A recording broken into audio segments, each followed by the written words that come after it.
Nosaltres entenem que els nens i nenes fan ciència des de que neixen. De fet, parlem sempre d'aprendre ciència des del néixer. I tenim clar que és una idea que a vegades sobta, sobretot quan pensem en l'imaginari de la ciència que tenim al cap normalment els adults.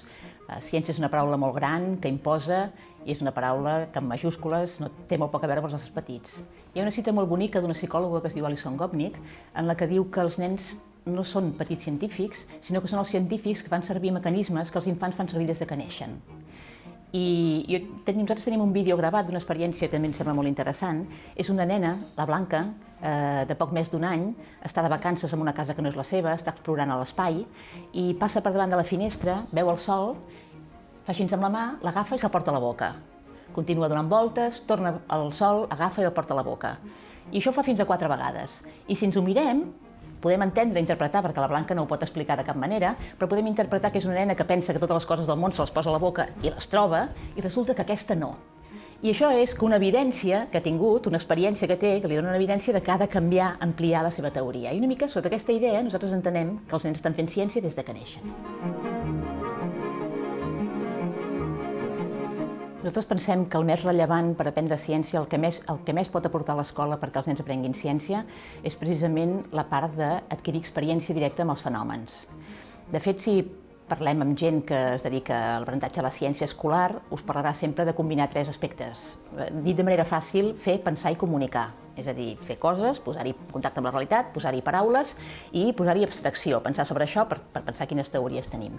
Clar, si pensem en nens de fins a 6 anys, tota la part de les teories ens importen molt el que pensen, però adquireix menys valor, i el que sí que té molt de valor és que puguem acostar-los als fenòmens de la realitat.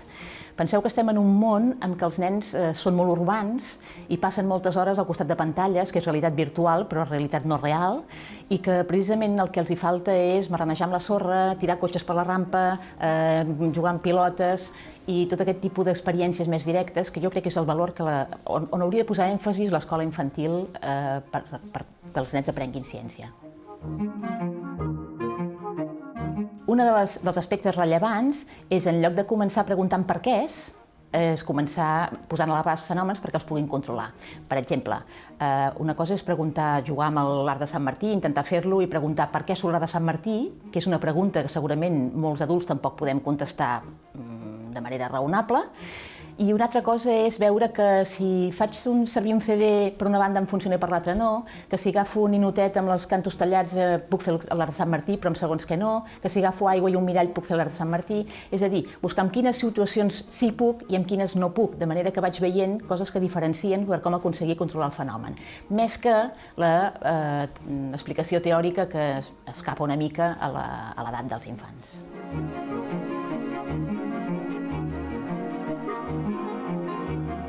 Nosaltres hem creat a la nostra universitat un espai que en diem espai de ciència amb lliure elecció, perquè funciona així, tot de propostes, i els nens entren i circulen amb lliure elecció. Això és no res més que cosa que estan fent moltes escoles com a un funcionament una mica diferenciat del típic de la meva escola als meus nens. Llavors, en aquest funcionament, el que ens interessa és que si ens definim com a espai de ciència en lliure elecció, les coses que passen allà dintre tinguin a veure amb la ciència, evidentment, que sembla banal, però no ho és tant.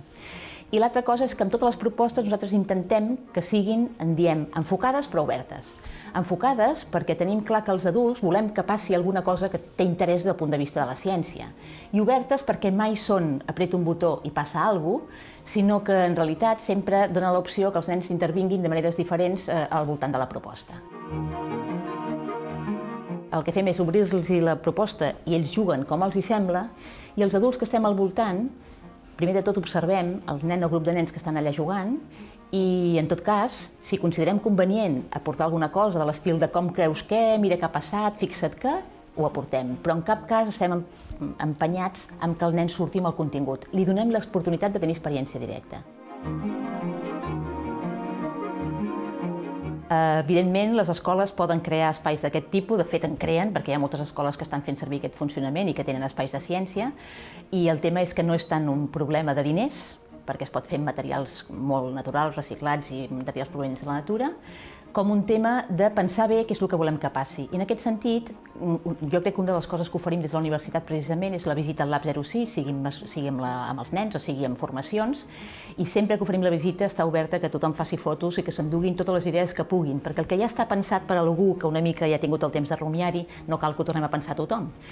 Per tant, això seria una cosa, i a més ara mateix estem preparant un llibre de 50 propostes sobre espais de ciència que en realitat recollirà molta de la nostra experiència, que la intenció és fer fàcil a tothom qui vulgui muntar-ho que trobi possibilitats diverses que ja estan pensades i provades. Nosaltres en el nostre espai, el Lab 06, també obrim a les famílies convençudes de que oferir a les famílies un ambient estimulant per nens i per adults en un espai on no et molesta ningú, perquè ningú, si tu no vols, ningú et truca, ningú es posa en contacte amb tu i que tens tota l'estona per dedicar-la al teu fill i a fer alguna cosa amb ell o amb ella que sigui estimulant per tots dos, ens sembla que és francament molt interessant. I per veure una mica també que la idea no és que el que necessita una família és apostar per donar informació, enviar-te llibres, sinó que senzillament, de manera natural, enfrontar-te amb coses i com s'hi enfronta l'adult i com s'hi enfronta el nen.